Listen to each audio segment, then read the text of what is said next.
Hey guys, my name is Alexis Beery. I am 18 years old, and today's date is May 29th, 2015.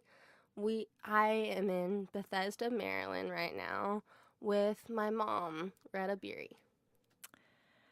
My name is Retta Beery. I am Alexis's mother. I am 51 years old. It is May 29th of 2015. I too am in Bethesda, Maryland at the NIH. And again, I am Alexis's mother.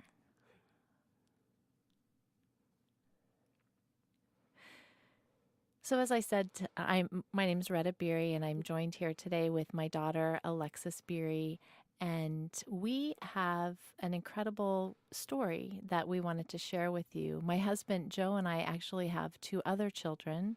Our oldest son Zach is 21 years old, and our other son Noah is 18 years old. Noah and Alexis are actually twins, and Alexis and Noah have a neurologic disorder that was misdiagnosed for many years, and they are one of the first positive clinical outcomes from whole genome sequencing. So, Alexis, I want to talk a little bit today about when you were a child and you were trapped inside your body that wouldn't function. What was it like to be that little girl that was unable to do the things that other kids wanted to do, and you were in essence trapped? Yeah, that was a really hard life. I just wanted to do so much more with my life. I was so young, at age 5, I wanted to do all of the things that 5-year-olds would do. I wanted to play on the playground. I wanted to do sports. I wanted to do so much more, but I just couldn't. And it was really hard because I was disabled. I physically couldn't do things I wanted to do. And going through that, my first 5 years of life was just the hardest experience ever. So, just to give a little context, you and Noah were born in August of 1996, August 16th to be exact. Yep. And when you came into this world, our family's lives had changed completely. Mm. Our nice little home of, a pretty typical child, Zach, went from. An angel child. Well, I don't know if I would say an angel child, but you did. So I'm sure he'll appreciate that. So we went from this pretty, typical, what I would consider normal life, to bringing you guys home from the hospital, and you were colicky for 15 months. You cried nonstop throughout the day and the night. You guys never slept through the night for the first 6 years of your lives. Mom, how is that like, going through that and everything, having both Noah and I, just not being able to sleep through the night, and you and Dad being the ones kind of having to stay up with us constantly, trying to get us to go to sleep. I mean, that must have been really hard on your end. It was really difficult. I honestly, Alexis, I don't know how we could have done it without God in our lives. It was hard. It was Mm-hmm. difficult, and I remember, one of us was up every night between the two of you guys. It was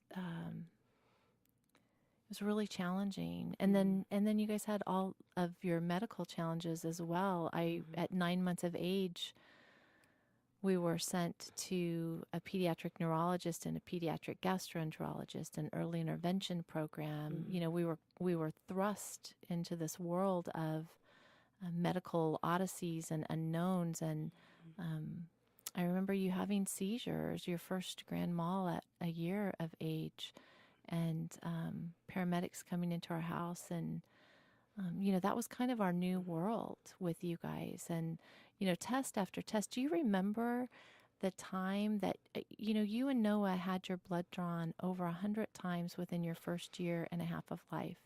And I remember taking you in, and you would scream and cry, and they would go into one arm, and your veins would shut down, and into your other, and they would shut down, and back and forth. And the same thing with Noah. Um, but I just, all of a sudden, I had this vivid memory. Do you remember the time that we took Noah in to have his blood drawn? Do you remember what you did in that little room? I couldn't take the doctors putting that needle in his arm, and so I just threw myself over him.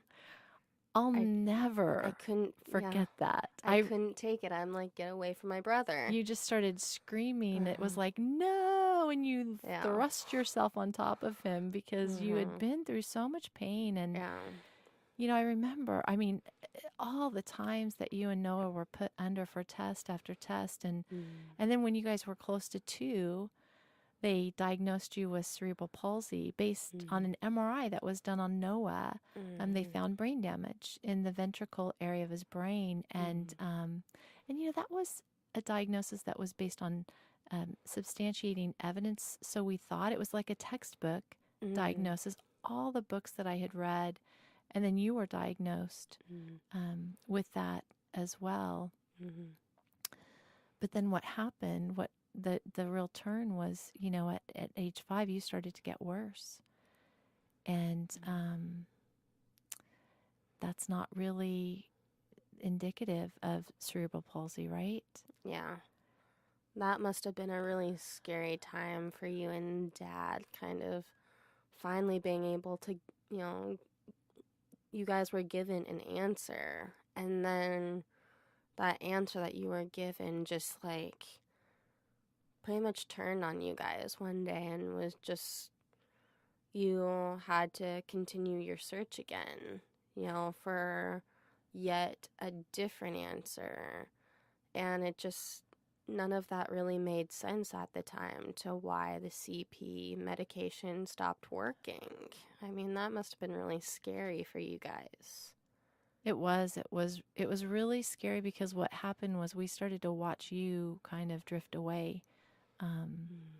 You had gotten to the point at age 5.5, we were actually looking at wheelchairs and feeding tubes.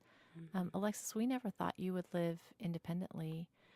And Noah, Noah was doing pretty well. He didn't have the same symptoms as you. Like Noah seemed to be doing well with therapies. You guys both had all those years of therapies, occupational therapy, speech therapy, physical therapy, early intervention therapy. Do you remember that, Alexis? Do you remember the therapies, the therapists that would meet with you and try to help you? A little bit. That's one of the memories that, like, it's not as clear to me as some of the other memories. Yeah, I remember a few of the therapists that kind of like helped me out and everything, but besides that, like, that's not really a part of our journey that I remember that vividly. Yeah. Do you remember Noah's throwing up every day? That's one thing that I'll never forget. And I felt so bad for Noah. I wanted to do something for him. And I know he wanted to help me out as well, as he saw me struggling, and so I just think, through everything that we've gone through, Noah and I have grown the closest with each other, because it's like we're the ones that we're there for each other, and like we know the struggles that we've gone through, whereas with you guys being parents, you're there for us, but like you haven't like physically like gone through the things that we've gone through, the experiences that we've had, You're it's right. like, so that's why like Noah and I, we've grown really close with each other, because it's just, we understand each other at a level that no one else would be able to to understand us at. You have a special bond with what Mm-hmm. you've gone through, Yeah. and you were there for each other, and you're still there Mm-hmm. for each other today. Yeah. I love to watch you guys interact and share from your hearts and Mm-hmm. things that you're going through. I was just thinking about Zach when you were talking. Do you remember the story that we told you about when he was in second grade? His teacher asked him, it asked all of the students, it was a kind of a classroom project, write down if three wishes, if you had three wishes, what would Mm-hmm. they be? Do you remember what Zach put down? I believe I remember all three of them. One was that he would be given the disorder that Noah and I have. That Noah and I have. The second one was. I think he formatted it where, the first wish would be I would have Mm-hmm. my sister's disorder so she wouldn't have to have it. Mm-hmm. The second was I would have my brother's disorder so he wouldn't have to have it. And then the third one, I think the light went off. He said, my wish would be that nobody had the disorder. Mm-hmm. Um, but he loves you guys so much. And as you're talking about you and Noah and your special bond, Mm-hmm. I just remember watching Zach as your big brother and how he would protect you guys and watch over you. Mm-hmm. And he didn't want you to suffer. He didn't want you to struggle. And I think Mm-hmm. sometimes Zach doesn't, we don't talk a lot about Zach's journey with this, but Mm-hmm. it's really shaped him in so many ways Yeah. that I don't think we necessarily see. Yeah, and I also remember one of the big things I remember was Zach with the struggles I went through is that he would always be the one behind me holding me up. Absolutely. Kind of, we have like pictures of like us, with me kind of sitting up and everything, Yep. and I wouldn't be able to sit up, right? And so then Zach would kind of always kind of be behind me, that older brother role, and just kind of sitting me up and keeping me, just helping me up and keeping me from falling all the time. I remember at church, you guys had your small groups, like age appropriate kind of groups. And then when you would Mm-hmm. come into large group, he would always go straight to you and sit behind you to Mm-hmm. hold you up. And I remember someone in church, someone Mm-hmm. who's a good friend of mine now, telling me that she didn't think he should do that because Mm-hmm. he should be with his friends his own age. Mm-hmm. And I told her that's how our family is. We support each other and we're Mm-hmm. there for each other. And I thought that was a really interesting um, observation. And it also made me reflect on how our family has become so cohesive over the years. And we've had Mm-hmm. opportunity through struggles to grow Yeah. closer. Mm-hmm. So I want to go to age 5.5. So I had done research Mm-hmm. for 4 years and I was looking through everything and anything I could get my hands on to try to help you and Noah. You had a lot of different challenges. You had urine that refluxed up into your kidneys. Mm-hmm. You had seizures. Noah threw up every day. You again had a lot of physical challenges. There were a lot of issues that you guys were going through. We had specialists from urologist, neurologist, gastroenterologist, all kinds of specialists, all kinds of doctors and hospitals and emergency rooms that we would go to. Mm-hmm. And as I had mentioned earlier, at age 5.5, we were starting to look at wheelchairs and feeding tubes. And I had put my research away for a couple of months because you had become full-time care. Mm-hmm. And I was actually asked to pray about something very specific for 3 days. And I was praying about this very specific thing, this opportunity. And on the third day, I really felt God telling me that He wanted me to go back into research specifically for you.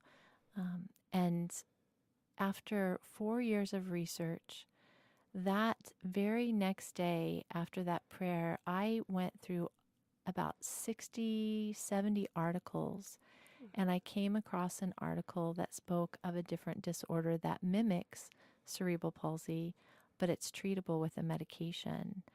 And we ended up contacting the neurologist the article was centered around out of the University of Michigan, Dr. John Fink.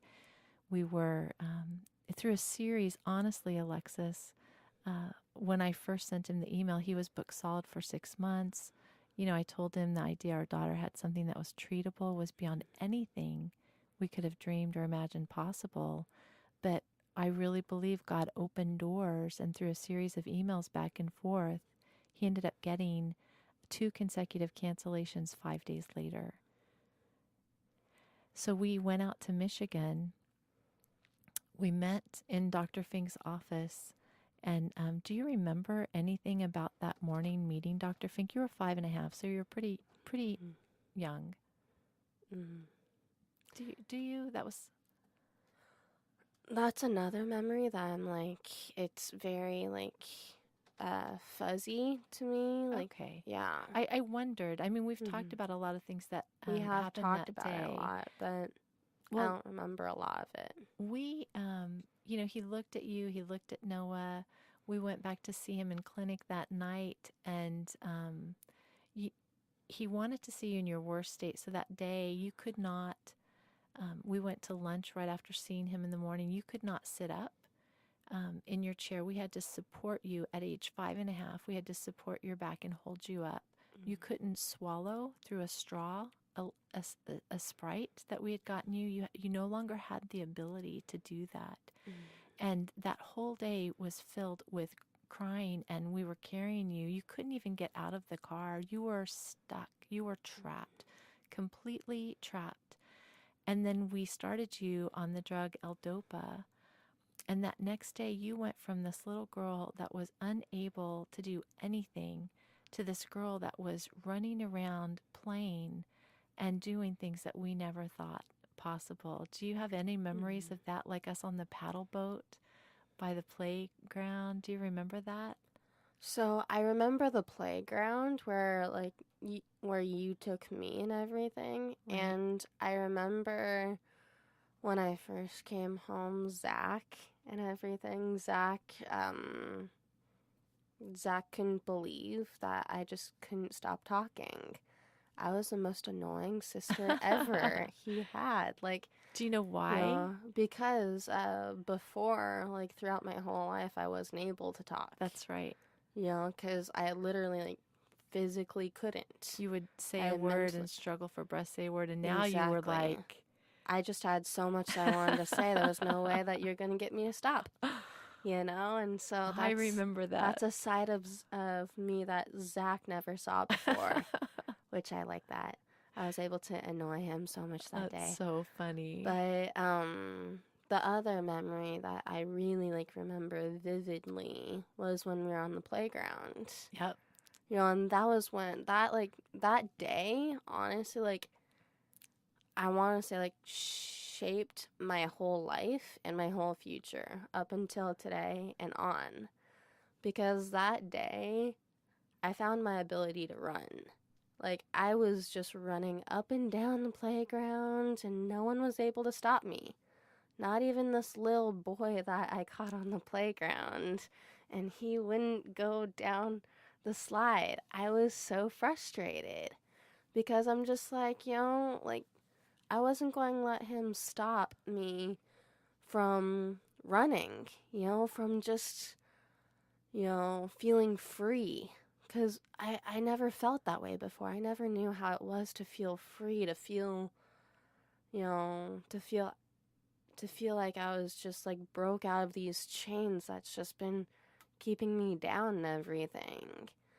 And I wasn't going to let him stop me. And so I actually I remember this. I banged my lip on the playground set. And this little boy, knowing that I was a girl and everything, this little boy asks me, "Is that lipstick or blood?" And I just he asked that a couple times, and I'm just like, I don't care. Yes, it's blood. I'm gonna push you down this slide if you do not move. And like I didn't care, I didn't care what he thought about me. I didn't care what question he would ever ask me. Like I was going to run. I was going to run and play on the playground set because I finally felt free for the first time in my life. I remember that scene so vividly, Alexis, and I remember thinking at the time that you had this newfound ability to move and to do all the things that you couldn't do, and you didn't know how long it was going to last.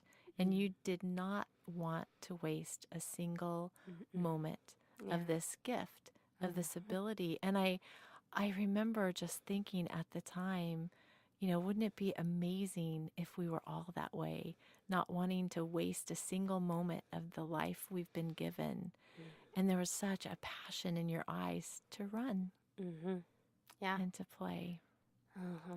It was very powerful. And so we, that was April 10th of 2002. We celebrate that anniversary every year by talking about our memories and And looking through pictures. and then Noah and I would hang out every single day that year and do something special with each other because it's what Noah and I struggled with. Absolutely. And that day, Noah and I get closer and closer each and every year. We Absolutely. hang out specifically with each other that day. You know, Talking about Noah, his onset, what's interesting about you and Noah is Mm. your symptoms were very different from each other. And after you started on the drug L-Dopa, at the time we didn't see the same symptoms in Noah. And so we ended up starting Noah on the drug a couple months later after his right foot started turning in, his head Mm. started going down, and he started drooling. And it's a progressive disorder. It just gets worse until it Mm. robs you of your ability to function, and you're trapped inside a body that Mm. can't move. And and I think that speaks so much to when people are put in a box, a diagnosis. So often they're stuck in that box. Mm. And I think you've learned over the years, right, to advocate for your needs, to speak up, and to say when something's not right. Right. Yeah, definitely. There's been multiple times in my life, actually, that I've had to go through that and I've had to experience that. And one time in particular that I remember so vividly, it just happened actually like recently, over these past years and everything. I was in middle school and I was at the top of my game in life. I was doing great academically. I was feeling great about sports. I was competing in all these different sports: track, basketball, softball, did a little volleyball in there too. And I was just feeling great. It was, a great time. And then all of a sudden, like, one night, I just collapsed. It, there was nothing different about this night per se. Like, it was a normal school night. There wasn't even any tests, coming up that night that would have made me stressed or anything like that. So it was a normal night like any other night, but I couldn't breathe. My vocal cords literally closed up. It was the first night that I've ever experienced this. And so I kind of started to panic. I was just like, because I didn't know what was happening. And so that's when, I kind of started to black out kind of right away. And I did the only thing I knew I could do. And that was just with every breath I had, I kind of reached over for the phone. And that's why it's so handy to have your family members on your favorites list.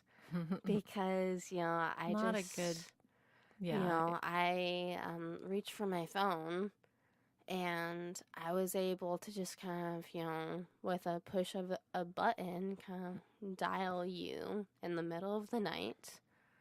And I knew I couldn't talk to you, but I just had to, call you,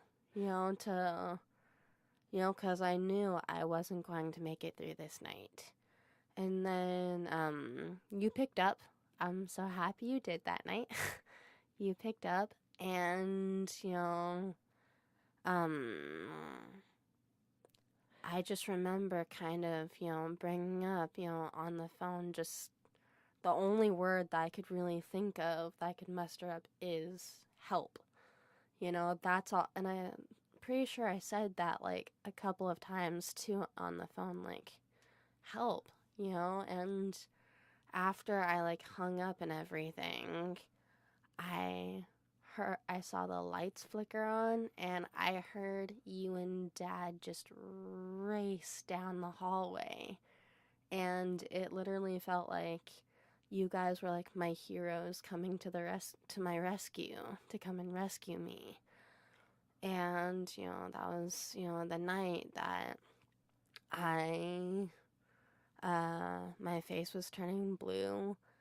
My lips were white. I couldn't breathe for my life, and you called 911, come and get me. It took, you say, 10 minutes for the paramedics to come, but those 10 minutes didn't feel like 10 minutes to me at the time. It felt like hours and hours, because I was that bad. Like, when you're in that spot that you can't breathe, minutes feel like hours, and hours feel like days. I can't even imagine. I can't even imagine. And so it was that day that when the paramedics came to like get me and everything, I started to black out even more. And I was just thinking in my head that I'm not ready to go yet. I'm not ready to go. I was around 12, 13 years old at the time when I struggled for breath, and I was just pleading with God to not let me go, because I was not ready. I was scared. I was terrified, and I wanted to do so much more in my life, but I just couldn't. I couldn't at the moment. And, when they put me in the ambulance, I was just like, I definitely thought in my head, when I saw the red, white, and blue flashing lights all around me, and I kind of heard the sirens all around me too, I was just thinking, this is my last day that I'll ever see my family again. This is my last day that I'll ever be here, and I wanted to tell you guys so much more, but I felt like that was my last day, and I couldn't, because I didn't have any breath to tell you anything on the ambulance truck, and I was afraid that I was going to leave without telling you how much I loved you and how much I love my family, and so that was really tough for me, and so I pleaded, to God that to not take my life, because I wasn't ready to go. I remember that. I pleaded, and I was just like struggling in the ambulance to stay alive, and then, I just finally like blacked out for the last time, and I just kind of like, I don't remember how many hours went by that I was kind of like out for. Right. But, now you tell me today that it was a while that I was out for, and that time that I was out, it was really scary. But, when I finally woke up again in the hospital, I knew that, that I wasn't done, that wasn't my last day type thing, and that God had much more for me in plan, and that I was able to tell you and Dad and my brothers how much I love you guys. And like he gave me another chance to like tell you guys, and so many more chances in the future. And I'm just so grateful for that. So that was in 2009, Alexis, and of course, I'll never forget that night, and your dad will never forget that night. Somehow, interestingly enough, the boys slept through that night with paramedics in our house, which, I don't um, understand that. but that was in Uh, 2009. So from 2002 to 2009, you and Noah were able to do all kinds of things. We talked a little bit about, you shared about how you played all kinds of sports, and we really thought we had solved this mystery. And I'd started a website in 2003. We reached people around the world that had been misdiagnosed. I shared information with people. There was no diagnostic tool at the time. It was only a response to the medication, to tell us if other patients had what you had. So we thought that we had a handle on what was going on. And then in 2008, a year before you had that breathing episode, is when your dad was being recruited by a life science company, Life Technologies, in Carlsbad, California. And we were living in Phoenix at the time. He worked for an airline, and they told us that they were getting ready to acquire a company that was making equipment that would be able to diagnose kids like you and Noah at birth. And so we actually moved out to California in 2008 in hopes of using that equipment to help other families, other patients. And what ended up happening is you had that breathing nightmare that you just described, and then 18 more months of struggles for breath. We had to pull you from every sport. You were no longer able to walk down the street without needing a breathing treatment of racemic epinephrine. I And hated that because I wanted to. My favorite class at the time was PE, and it still is. And so, I pleaded with the PE coach to let me, participate in PE, but he just refused. And so I hated that I time. remember that so well, babe. So we ended up 18 months of specialist and 7 emergency room visits in 2 months, paramedics in our house on several occasions, doctor after doctor, test after test, and nobody could give us answers.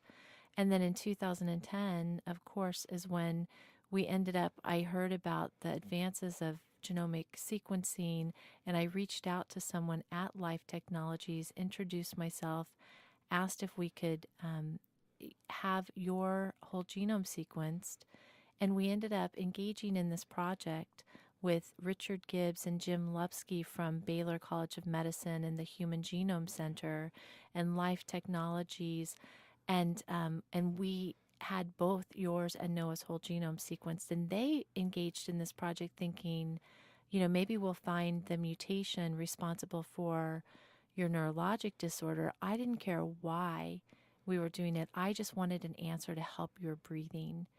And 3 months after you guys had your blood drawn, they actually found the mutation responsible for your neurologic disorder.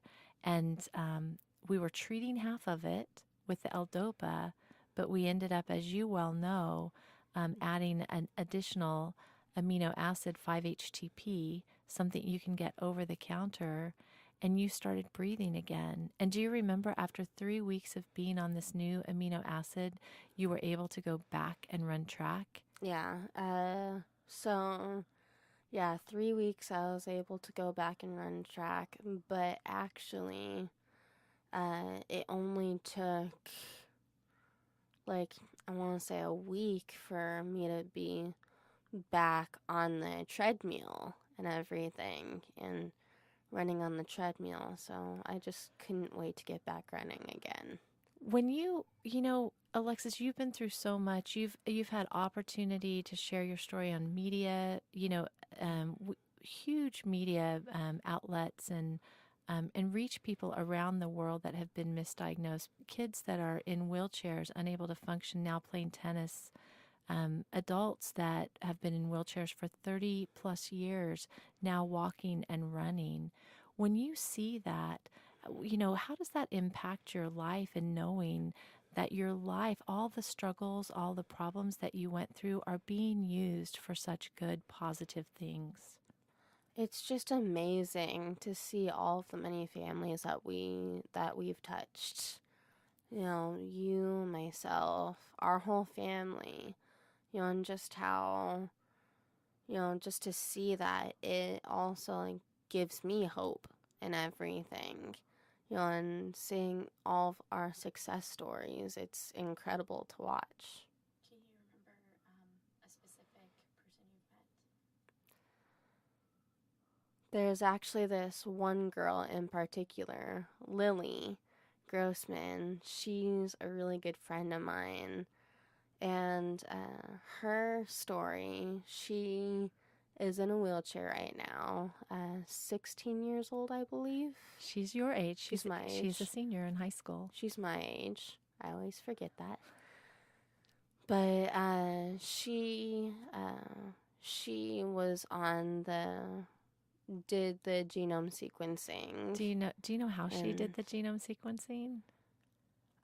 I know, but I forget. Her mom heard our story on NPR.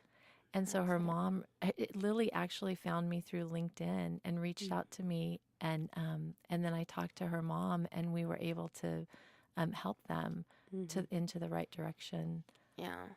And so I'll never forget her and her family and just the amazing story that they have.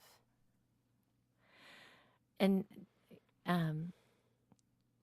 it's incredible. It is incredible. 2 days after they had called us, we were at their house for dinner, and we've become fast friends with them and trying to help them get more answers. And Travis Pagentner in a wheelchair, and just so many families is so amazing. Well, so Alexis, as we're wrapping up, what advice or last encouraging words would you like to say to the thousands of kids and adults in our world who are struggling and who have gotten to that point in life where maybe they want to give up or they've lost hope? Specifically through what I've gone through, I would just like to say that I know life can be tough, and there is plenty of roads that you will go on in life that will take you on curves and bring you to obstacles that you would never think that you can get over. But to be honest, no matter what obstacle you face and everything, it's not impossible to get over it, and to just never give up in life, because it is so crucial that you are just filled up with hope each and every day, and that you never let go of that hope, no matter how small it might seem at the time. There's always hope in everything in life, and it's crucial to just keep on moving forward, because life is worth living. That's so wise from an 18-year-old girl who, by the way, will be attending Biola University in the fall, running collegiate track. The little girl, you, Miss Alexis, who we thought would never live independently and who we were looking at wheelchairs for at age 5.5, is going to run track in college. Congratulations, Alexis. I'm so proud of you, and I'm so thankful to be your mom. And I can't tell you just all of the many ways that your journey, our journey as a family, has changed me and just really grown me into the person I am today. And all the challenges are the very things that have actually shaped us.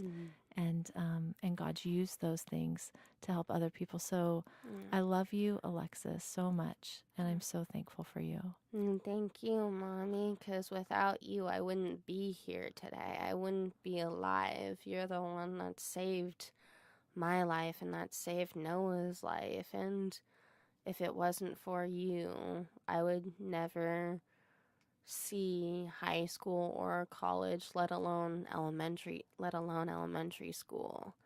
And I love you so much. Thanks, Thank you. Alexis.